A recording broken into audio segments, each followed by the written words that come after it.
नमस्कार दोस्तों। शुरू करते हैं अपना प्रॉफिट लॉस का पहला टाइप। ठीक है, आपको मैंने थोड़ा बेसिक समझा दिया था और जो जो चीज़ें समझाने की आएंगी मैं क्वेश्चन में साथ साथ समझाता चलूँगा आपको और बिल्कुल आराम आराम से चीज़ें समझाऊंगा।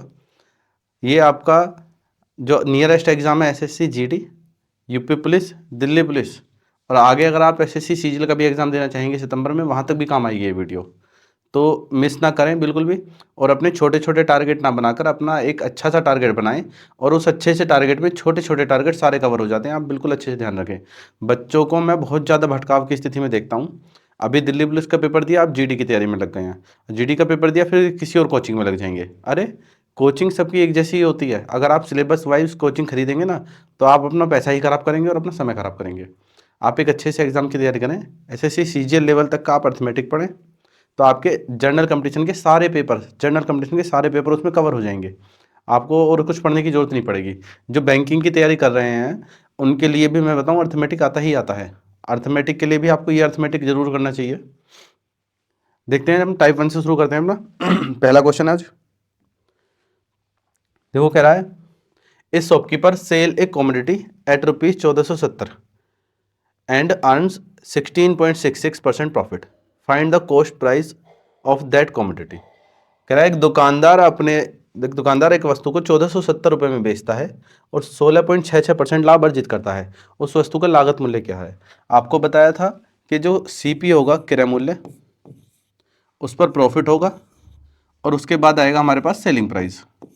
उसने हमने बोला है इसमें कि एक वस्तु को 1470 रुपये में बेचता है तो हमें सेलिंग प्राइस दे रखा है, विक्रय मूल्य दे रखा है 1470 रुपये और उसे लाभ अर्जित करता है 16.66।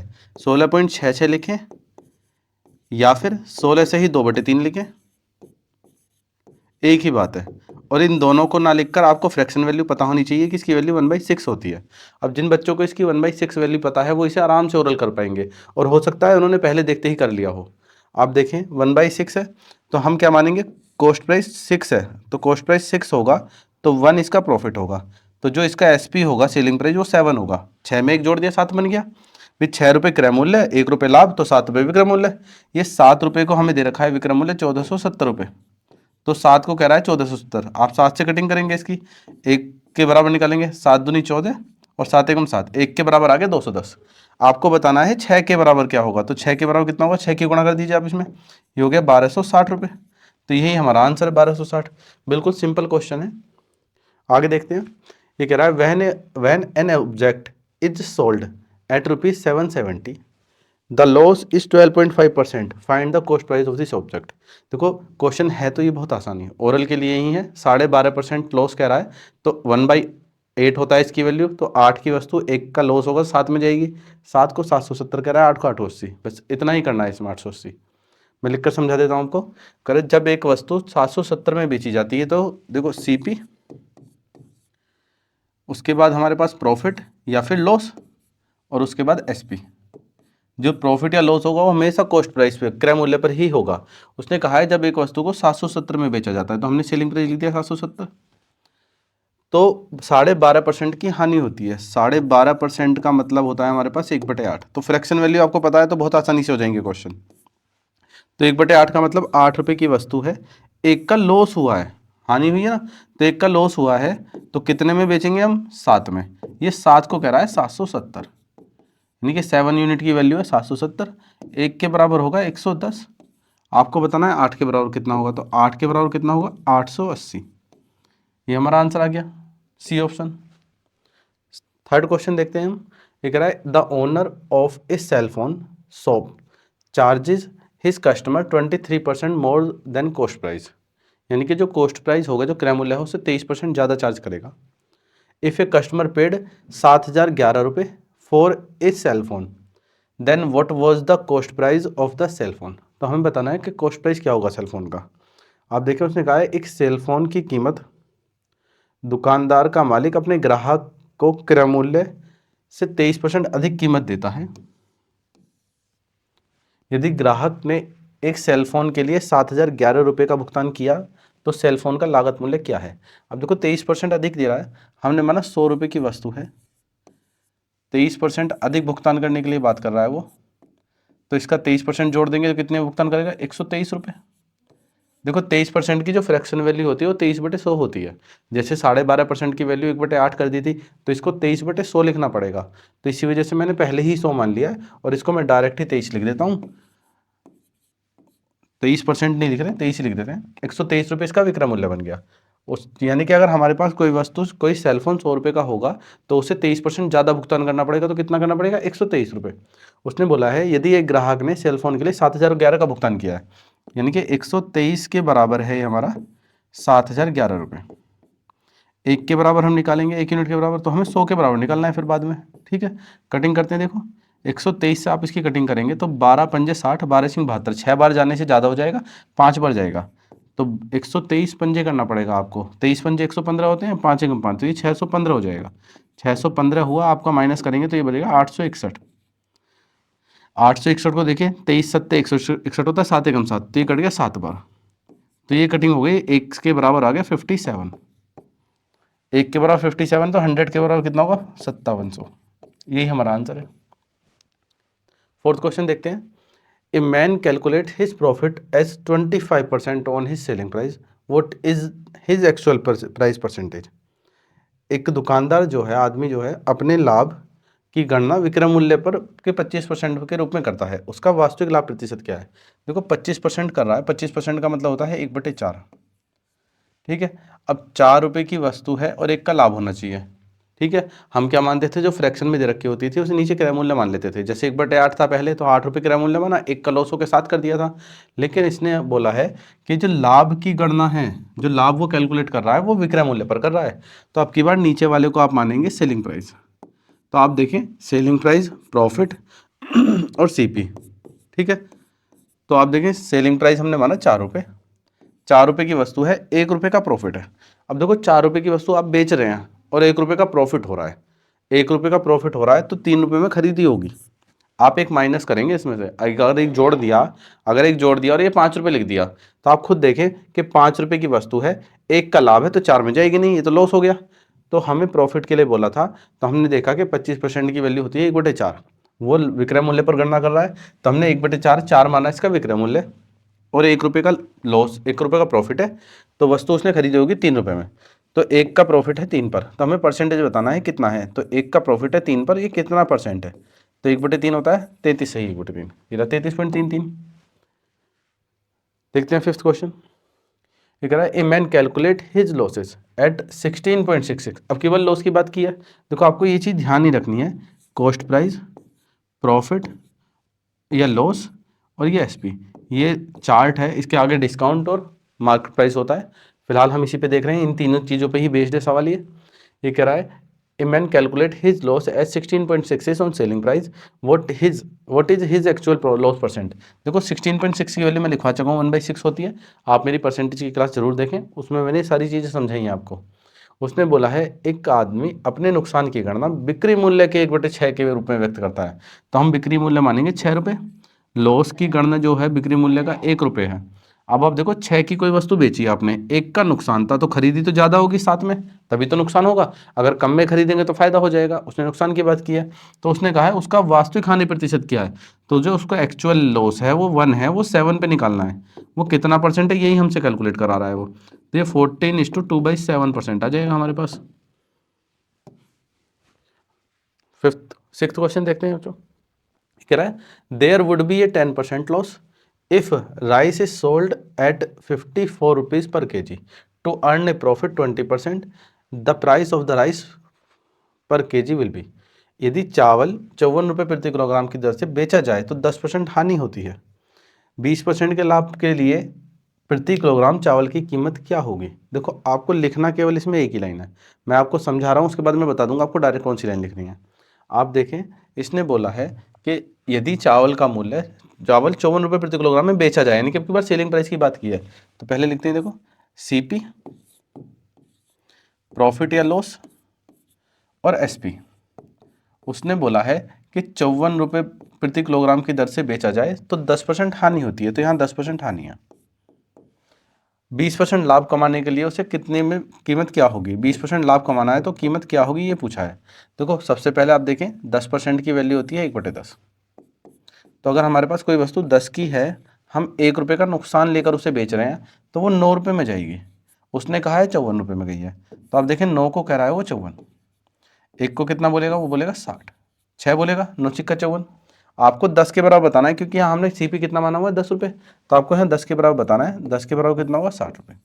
अब हमारे पास सीपी आ चुका है 60 रुपये। आप देखें सीपी हमारा आ गया 60 रुपये। अब उसने कहा है कि 20% लाभ कमाने के लिए कितने रुपये प्रति किलोग्राम दूध से बेचना चाहिए, तो इसका 20% लाभ लेना है हमें। तो इसका 20% कितना आएगा, 6 दूनी 12 रुपये, तो 12 रुपये आप जोड़ देंगे कितना बन जाएगा 72 रुपये। तो हमारे पास एसपी आ गया 72 रुपये। क्लियर, ये हमारा आंसर बन गया। तो देखो, लेकिन आपको ये सब नहीं करना है, आपको ये चीज़ें समझनी है कि हमने क्या क्या किया है। हमने पहले क्रय मूल्य निकाला, फिर उस क्रय मूल्य से निकालने के बाद फिर से विक्रय मूल्य निकाला है। आपको सिंपल सिंपल क्या लिखना है इसमें, आपको लिखना है 54 जो है 90 के बराबर है, 120 के बराबर कितना होगा। तो आप देखेंगे 9 छिक्का 54, 12 छिक 72, सीधे एक लाइन में आंसर आएगा। लेकिन इस लाइन को समझने के लिए आपको पहले बेसिक समझ में आना चाहिए, उसके बाद ही आप ये लाइन समझ पाएंगे। मैं देखो दोबारा से रिपीट करता हूँ, ये लाइन क्या लिखी है मैंने। इसने बोला था there would be a 10% loss if rice is sold at 54 per KG. तो हमने क्या किया, एज्यूम किया, हमने माना 100 रुपये जो है यहाँ पर सीपी होगा। 100 रुपये हमने सीपी मान लिया दोनों कंडीशन में। हमारे पास उसने 10% लॉस पे सेल किया तो वो 90 में सेल करेगा। 90 को कह रहा है वो 54, तो 1 को कितना बोलेगा 54 डिवाइड बाई 90।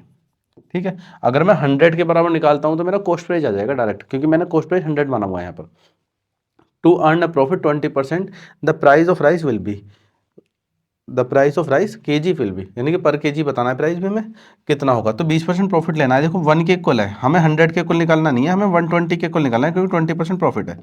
तो 120 के इक्वल निकालेंगे तो 54 डिवाइड बाई 90 इंटू 120। मैंने यही लाइन लिखी थी डायरेक्ट, तो आपको ऐसी हैबिट डालनी कि आप डायरेक्ट ये लाइन लिख सकें।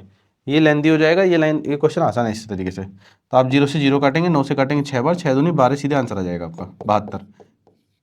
6 दूनी 12, 6 कम 6, या फिर 12 छिक 72 डायरेक्ट कर लेंगे। 6th क्वेश्चन हो गया। 7th देखते हैं। देखो कोशिश यही करनी कि आपको एक भी लाइन ना लिखनी पड़े, ओरल करें मैक्सिमम क्वेश्चन, क्योंकि डिजिट आसान है। ये कह रहा है by selling cloth eight ₹9 per metre, इस shopkeeper loses 10%, find the rate at which it should be sold as soon be sold as to earn profit of 15%। देखो कह रहा है find the rate of which it should be sold so as to earn profit of 15%। तो हमें वो price बताना है कि जिस पे 50% प्रॉफिट हो जाए। 9 रुपये प्रति मीटर की दर से कपड़ा बेचने पर दुकानदार को 10% हानि होती है। तो 9% पे जो हानि हो रही है, तो 9% जो है वो 90% के इक्वल है। हमें बताना है किसके इक्वल है, 15% लाभ कमाया जाए इतने में बताना है, तो हमें 115 के बराबर बताना है। देखो क्वेश्चन तो केवल इतना सही है, 11.5 आपका आंसर आ गया है। यही मैंने लिखा था इस सवाल में मैंने लास्ट में यही लिखा था, आपको यही लाइन बतानी है। उसमें 120 के बराबर पूछा था, 90 के बराबर दे रखा था। इसमें 90 के बराबर दे रखा है और आपसे 115 के बराबर पूछा है। देखो कैसे करेंगे हम इसे। सबसे पहले लिखेंगे सीपी, फिर हमारे पास होगा प्रॉफिट या लॉस, या होगा एसपी। उसने बोला है 9 रुपये प्रति मीटर की दर से बेचने पर 9 रुपये प्रति मीटर हमारे पास सेलिंग प्राइस दे रखा है। एक दुकानदार को 10% हानि होती है, तो 10% हानि की अगर हम बात करेंगे तो इसका फ्रैक्शन वैल्यू होती है 1/10। तो 10 की वस्तु पे 1 की हानि, तो हमने माना क्रय मूल्य 10 रुपये है, 1 रुपये का उससे लॉस हो रहा है, तो वो 9 रुपये में सेल कर रहा है। इसने 9 को 9 ही बोला है, देखो यहाँ पर, तो 1 को 1 ही बोलेगा। तो 10 रुपये जो क्रय मूल्य है वो कितना होगा 10 रुपये। तो हमारे पास क्रय मूल्य आ चुका है 10 रुपये एक्चुअल अब कंपेयर करके। अब उसने बोला है कि अगर मैं इस पर 15% का लाभ कमाना चाहूँ तो कितने रुपये में बेचा जाना चाहिए। तो आपको इसका 15% निकालना है। तो आप इसका 15% निकालेंगे, 10 गुणा 15/100, तो ये आ जाएगा 1.5। तो 10 रुपये की वस्तु 1.5 का प्रॉफिट, तो ये हो जाएगा 11.5। आप खुद देख लीजिए आपको इतना सारा लिखना है या फिर इतना सा लिखना है। ये हैबिट आनी चाहिए। देखो बेसिक पता हो तभी आप ये लिख पाएंगे। जो बच्चा ये कर पा रहा है बहुत अच्छी बात है, लेकिन पहले ये समझे फिर इसके बाद ये समझे। अगर डायरेक्ट ये चीज़ रटने की कोशिश करोगे तो भी ये ध्यान नहीं रहनी है, और ये चीज़ करोगे तो भी एग्जाम पास नहीं होना है। ये चीज़ समझ के ये चीज़ करनी है, डायरेक्ट किसी पे नहीं जाना है। मैं आपको बिल्कुल बेसिक से लेकर चल रहा हूँ, डायरेक्ट शॉर्टकट नहीं लगा रहा हूँ, वरना मैं एक लाइन लिख कर सकता हूँ। तो मुझे आपको जादू दिखाने के लिए नहीं बैठा हूँ मैं यहाँ पर, मैं आपको क्वेश्चन समझाने के लिए आया हूँ। आप अच्छे से समझें, बेसिक से समझें और उसे लेंथी भी समझें, और शॉर्टकट भी देखें उसका क्या होगा। शॉर्टकट कुछ नहीं है, आपने समझ गए होगे। देखो कोई भी सवाल का कोई शॉर्टकट नहीं होता है। जो बता देगा ट्रिक, सवाल की ट्रिक, बच्चे कहते हैं ट्रिक बता दो, इस सवाल की ट्रिक बता दो। ट्रिक नहीं होती है किसी भी चीज़ की, बेसिक की चीज़ आप करें, उसकी लास्ट की 2 लाइन आप रट लें, वही हमारी ट्रिक बन जाती है। और वही चीज़ मैं आपको समझा रहा हूँ कि कहाँ से आपकी ट्रिक निकली है। कह रहा है by what fraction selling price SP must be multiply to get the cost price if the loss is 20%।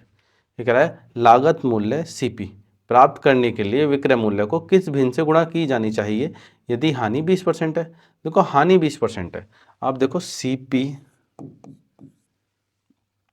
Profit या लॉस और ये एसपी, हमें 20% लॉस की बात की है उसने। आप देखिए 20% लॉस का मतलब होता है 1/5, तो 5 की वस्तु 1 का नुकसान होगा तो 4 रुपये, वो 5 रुपये, सॉरी 20% का मतलब होता है, देखो इस क्वेश्चन में उसने हमसे बोला है कि लागत मूल्य सीपी प्राप्त करने के लिए विक्रय मूल्य को किस भिन्न से गुणा किया जाना चाहिए कि हानि 20% हो। तो आप देखो सीपी प्रॉफिट लॉस और एसपी, प्रॉफिट लॉस बोला है उसने, लॉस की बात की है 20%, तो इसका मतलब होगा 1/5। तो 5 की वस्तु 1 का नुकसान है तो 4 रुपये में जाएगी, तो हमारे पास 4 रुपये आ गया। उसने बोला है कि मैं इसको किससे गुणा करूं कि मेरे पास ये आ जाए। अब आप देखो 4 को मैं किस नंबर से गुणा कर दूं कि मेरे पास 5 आ जाए, तो x की वैल्यू क्या होगी 5/4, यही उसने आपसे पूछा है। आप अगर देखना चाहे कि जो बच्चे बिल्कुल बेसिक से करते हैं, सीपी पे 20% हानि है तो सीपी का 4/5 हो गया 20% हानि, 80% निकाल दिया हमने। और ये जो बना है ये एसपी बना है, तो सीपी के बराबर कितना होगा, तो सीपी के बराबर होगा एसपी का 5/4। तो यही चीज़ हमारी है, ये यहाँ पर 5/4, यहाँ भी 5/4 आई है। यहाँ हमें मानना पड़ा था वैल्यू, यहाँ माननी नहीं पड़ेगी, यहाँ परसेंटेज से काम चल जाएगा। देखते हैं बच्चों आगे।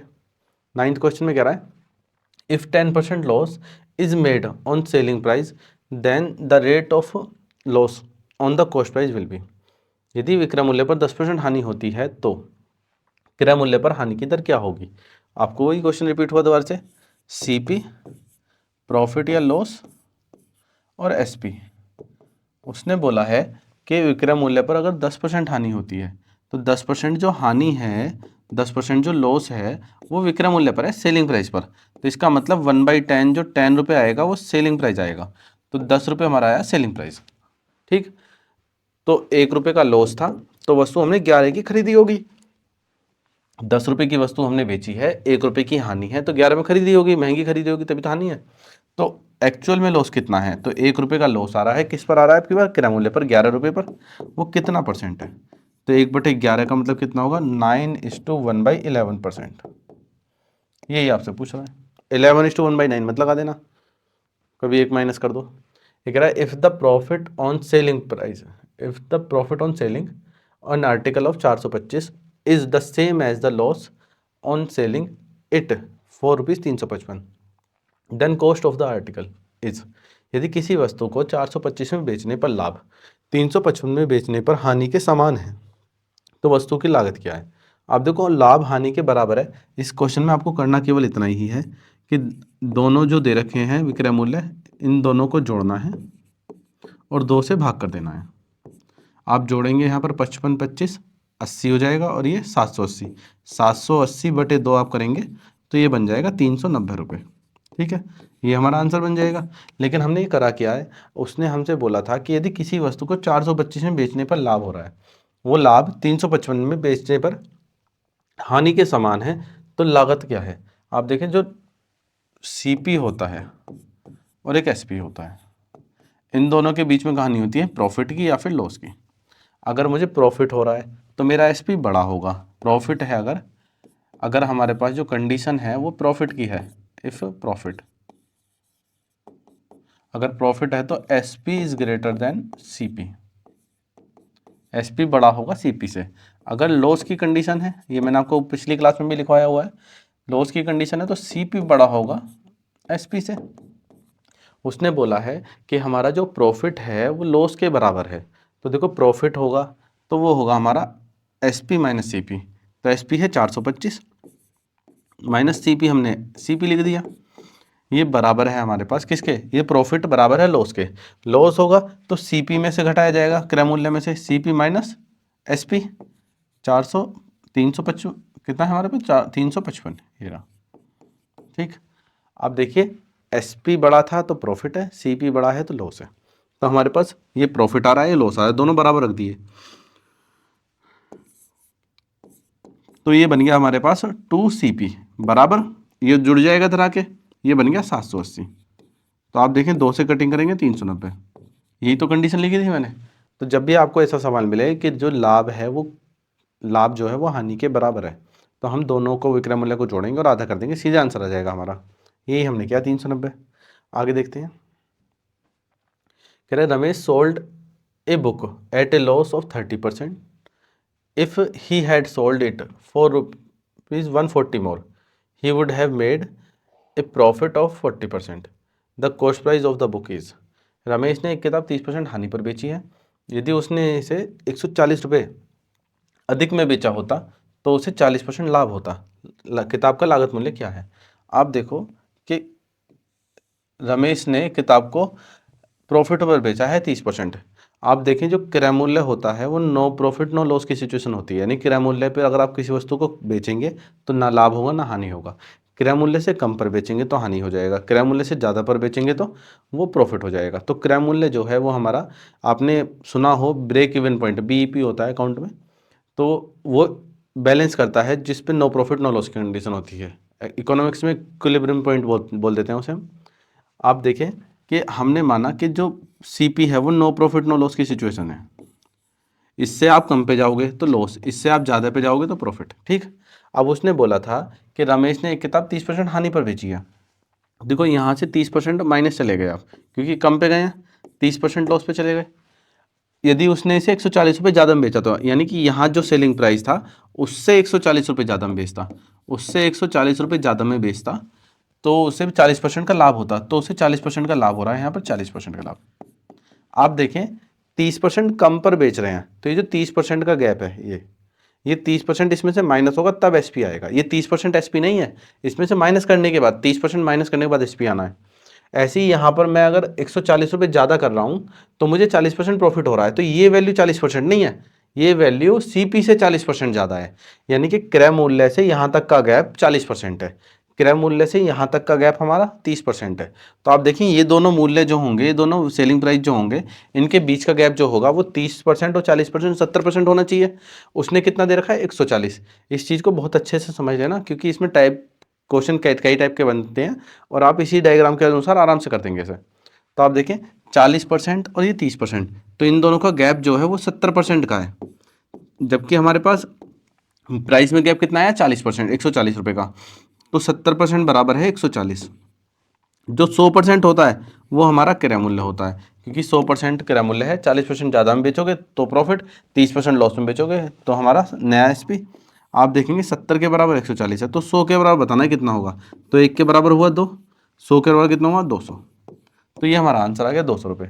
तो देखो समझने में आपको समय लगेगा इस टाइप के क्वेश्चन को, मेरी लैंग्वेज पे ध्यान रखना, मैं क्वेश्चन में लैंग्वेज क्या रिपीट कर रहा हूँ।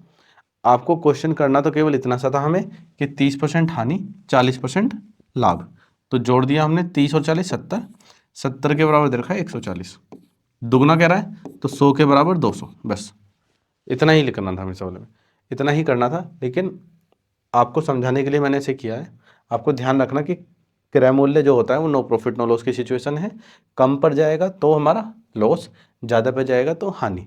इन दोनों का गैप 140, परसेंटेज का गैप 70, 70 के बराबर 140, 100 के बराबर 200।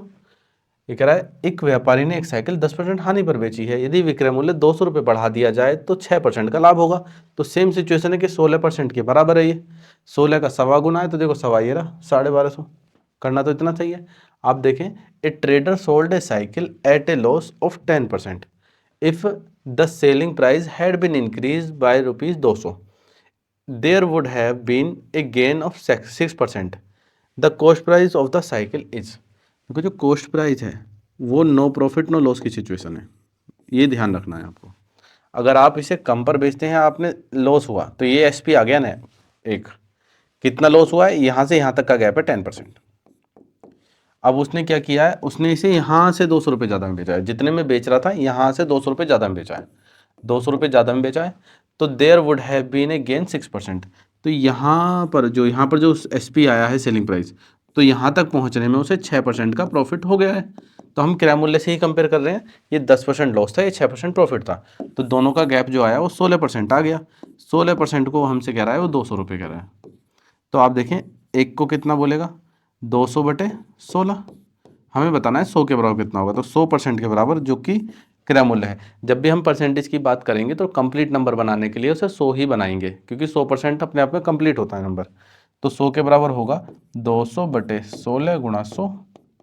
आप देखें 2 से काटे से 8, 8 से 1000 कट जाएगा आपका 125 बार, 1 जीरो बच जाएगी, तो 1250 रुपये हमारा आंसर आ गया। ठीक, आगे देख रहे हैं 13 क्वेश्चन। ये कह रहा है a dealer sold a sofa set at a profit of 18%।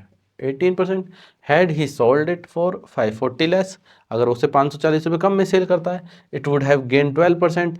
For what the value should he sell it in order to gain 14%। देखो क्वेश्चन में ऐसा कह रहा है कि अगर वो सोफा सेट को 18% के प्रॉफिट पर बेच रहा है, अगर वो उसे 450 रुपये कम पर बेचे तो भी उससे 12% प्रॉफिट होता है। प्रॉफिट कम हो गया लेकिन रहेगा कितना, 12%। तो उसी डायग्राम से देखेंगे। देखो डायग्राम भी बनाने की जरूरत नहीं पड़ेगी जब आपको सवाल ध्यान रहेंगे आप। तो कॉस्ट प्राइस जो होता है वो नो प्रॉफिट नो लॉस की सिचुएशन है, न लाभ न हानि। हमने इसे 18% प्रॉफिट पर बेचा है। देखो अगर ये 100 होता तो हम इसे 118 में बेचते, लेकिन मैं 100 नहीं मान रहा हूँ, मैं गैप लेके कर रहा हूँ इन सवालों को। आप देखें कि 118 जो आएगा वो एसपी आएगा, जबकि मुझे गैप लेना है तो 18 का गैप है, यानी कि मुझे यहाँ से यहाँ तक पहुँचने में 18% का प्रॉफिट हो गया था। 18% का प्रॉफिट हो गया था। उसने बोला यदि वो इसे 450 रुपये कम पे बेचेगा, यानी कि यहाँ से मैं 450 रुपये इसमें से, इस प्राइस में से 450 रुपये माइनस कर दूँ, तो उसे लाभ होता है 12% का। तो यहाँ पर उसे 12% का प्रॉफिट है। अब आप खुद देखें कि यहाँ तक तो है 12% का प्रॉफिट और यहाँ है उसको 18% का, तो इन दोनों का जो गैप होगा वो 6% का ही तो होगा बीच में, क्योंकि 12% तो यहीं तक ही हो गया। तो ये 6% के बराबर दे रखा है आपको 450 रुपये। 1% के बराबर अगर आप निकालेंगे तो इसे भाग करना पड़ेगा आपको। तो 1% के बराबर आप निकालेंगे तो डिवाइड करें इसे, तो 6×7=42 और 6×5=30, तो 1 के बराबर आ गया आपका 75 रुपये। ठीक है जी, 6×7=42 और 3 बचा था, 6×5=30 रुपये हो गया। तो 1 के बराबर 75। उसने कहा है 14% लाभ कमाने के लिए उसे कितने में बेचना चाहिए। अगर आप सिर्फ 100 रुपये बता देते तो ये आपका क्रय मूल्य आ जाता। आपको 100 के बराबर नहीं निकालना, आपको निकालना है 114 के बराबर। तो 114 के बराबर कितना होगा, तो 75 गुणा 114, बस आपको यही गुणा करनी है। अब जितनी जल्दी आप इसकी गुणा कर पाएंगे उतना अच्छा रहेगा। 114 ये हमारे पास हो गया 57 का 1.5 गुना, ये हो गया हमारे पास 855 और 0, आंसर सी ऑप्शन। देखिए 14 क्वेश्चन देखते हैं। ये कह रहा है a man bot a chair and sold it at A gain of 10% and he had bought it at 20% less and sold it for ₹10 more, he would have gain 40%, find the cost price of the chair. देखो बोला एक आदमी ने एक कुर्सी खरीदी है, उसे 10% के लाभ पर वो बेच दिया है। यदि उसने इसे 20% कम पर खरीदा होता, तो देखो 20% कम पर खरीदने का मतलब जो पहले वाला क्रय मूल्य था, जो पहले वाला कॉस्ट प्राइस था, उससे कम पर कह रहा है 20% कम पर खरीदा होता, और इसे 10 रुपये अधिक में बेचा होता। 10 रुपये अधिक मतलब जितने में पहले में बेचा गया था उससे 10 रुपये ज़्यादा में बेचा। देखो पहले जो बेचा गया था वो 10% लाभ पर बेचा गया था। अब 10% लाभ की वस्तु जब जाएगी उसमें 10 रुपये आपको और जोड़ने पड़ेंगे, तो 20 रुपये मत कर देना डायरेक्ट, क्योंकि वो परसेंटेज में ये एक्चुअल है। तो हमारे पास जो एक्चुअल नंबर आएगा उसको हम बाद में लेंगे सबसे परसेंटेज से, पहले हम सवाल को परसेंटेज से ही टैकल करेंगे, परसेंटेज से ही करने की कोशिश करेंगे, ठीक है ना। तब उसे 40% का लाभ होगा।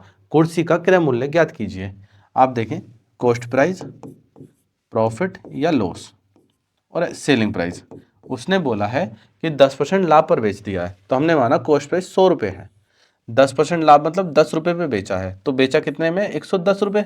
तो हमारे पास क्रय मूल्य हमने 100 रुपये माना है, 10 रुपये के लाभ पर 110 में बेच दिया है। यदि उसने इसे 20% कम पर खरीदा होता, तो देखो 20% कम पर अगर इसे वो खरीदेगा तो इसका 20% कम पर खरीदेगा तो 80 रुपये हो जाएगा। 80 रुपये में खरीदा होता और इसे 10 रुपये अधिक में बेचा होता।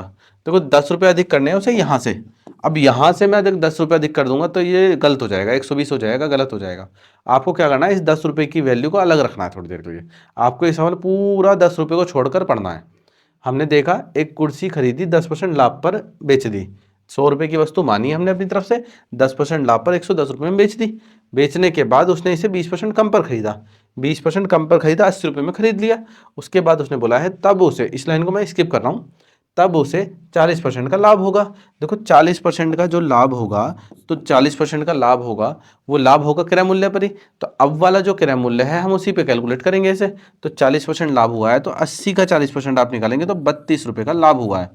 तो 80 की वस्तु है, 32 रुपये का लाभ है, आप जोड़ेंगे तो 112 रुपये में जाएगी, 112 रुपये। ठीक है, अब आप देखिए 110 से 112, 2 रुपये तो ज़्यादा हुए हैं, तो हमें पता चला है कि हमने 2 रुपये ज़्यादा में बेचा है, तो 2 रुपये अधिक में बेचा है। अब देखो उसने कितने में कहा था, इसे 10 रुपये अधिक में बेचा होता, तो इसे 2 रुपये को कह रहा है वो 10 रुपये, तो एक को कितना बोलेगा, 5 रुपये। आपको पूछा है कुर्सी का क्रय मूल्य ज्ञात कीजिए, तो कुर्सी का क्रय मूल्य था 100 रुपये, तो 100 रुपये के बराबर बताना है आपको 500, जब एक के बराबर 5 आ गया। ठीक है, आप प्रैक्टिस करना, ये सवाल ओरल हो जाते हैं बड़े आराम से, इसी तरीके से होते हैं। पर देखिए, a man sell out an article at a profit of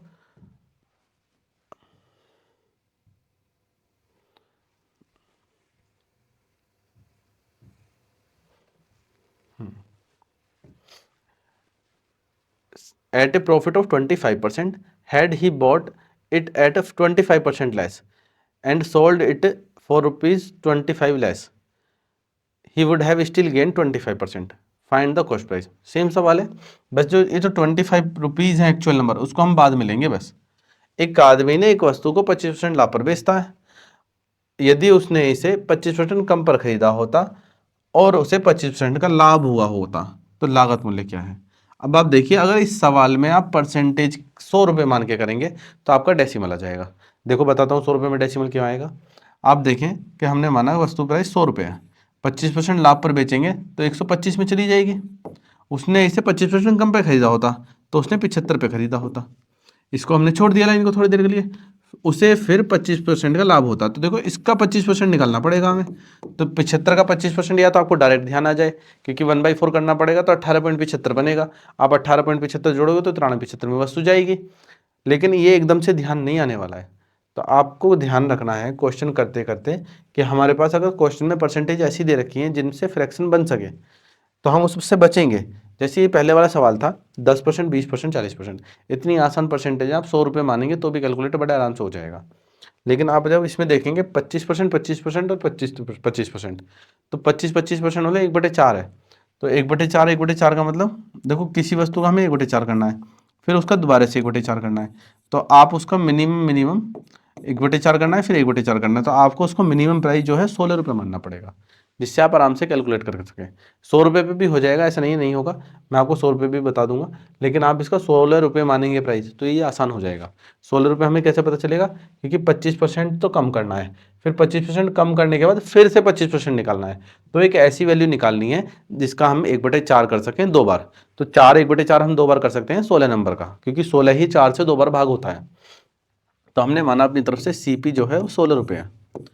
अब उसने जो सेल किया है प्रॉफिट हुआ है 25% पर, तो इसका 25% 1/4 रुपये, तो आप इसका 1/4 निकालोगे कितना आएगा, 4 रुपये। कितने में सेलिंग प्राइस हो जाएगा, सेलिंग प्राइस हो जाएगा इसका 20 रुपये। तो 16 की वस्तु 1 रुपये का प्रॉफिट, 4 रुपये का प्रॉफिट हो गया, 20 रुपये में सेल हो गई।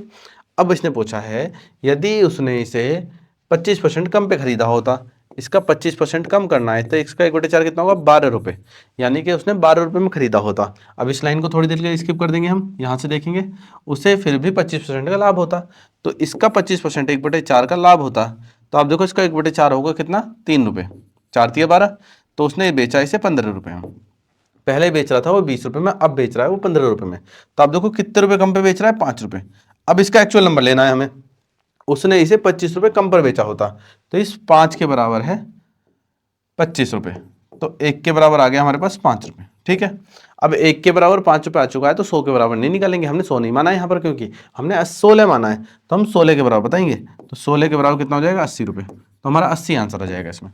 ठीक है बच्चे, अगर हम 100 रुपये मान के चलते तो हम CP, प्रॉफिट और SP अगर हम 100 रुपये मान के चलते तो देखो कैलकुलेशन कितनी उलझती। आपको हो सकता है मेरे कराने से कैलकुलेशन आसान लगे, लेकिन जब आप करोगे तो आपको इसमें कैलकुलेशन टफ लगेगी, यही कैलकुलेशन इसमें आसान पड़ेगी। आप देखें 100 रुपये की वस्तु हमने मानी, 25% का लाभ लिया, तो वो चले गई कितने में, 125 रुपये में। अब उसने इसे 25% कम पे खरीदा होता, 25% कम पे खरीदते हैं इनके 75 रुपये में, 25% लाभ लेता, तो इसका 25% हम आपको निकालना पड़ेगा, तो ये आएगा 18.75 रुपये। तो माइनस करेंगे तो बनेगा हमारे पास, और जोड़ेंगे, प्रॉफिट है क्योंकि, ये हो जाएगा 93.75। अब आपको फिर इसमें देखना है कि हमारा 125 से 93.75 कितना कम है, तो जो इनका गैप होगा वो रखना है हमें 25 के बराबर। ये है हमारा 3125 रुपये 25 पैसे, 31.25 के बराबर आपको दे रखा है 25 रुपये। फिर आपको 100 के बराबर निकालना है, तो आप खुद देख लीजिए कैलकुलेशन कितनी टफ हो जाएगी। आपको इस पे ध्यान रखना है, डिजिट कैसे बननी है ध्यान रखना है। पूरे अर्थमेटिक बेस्ड क्वेश्चन जो होते हैं वो कैलकुलेशन बेस्ड होते हैं, और कैलकुलेशन में भी आपको ये पता होनी चाहिए कि कौन सी डिजिट कहाँ ले सकते हैं। ठीक है, आप देखना इस वीडियो को एक बार दो बार करके देखना, आपको अच्छे से समझ में आ जाएगा। ये उस पर मत जाना, वो लेंथी हो जाएगा। अभी तक जो हमने पहले वाला सवाल किया था वो इसी मेथड से किया था, क्योंकि वो इससे आसान था। इतना ही रखते हैं अपने क्वेश्चन आज। ठीक है, मिलते हैं अपनी कल नेक्स्ट क्लास में दोबारा से। तब तक के लिए सबको बेस्ट ऑफ लक, मिलते हैं नेक्स्ट क्लास में।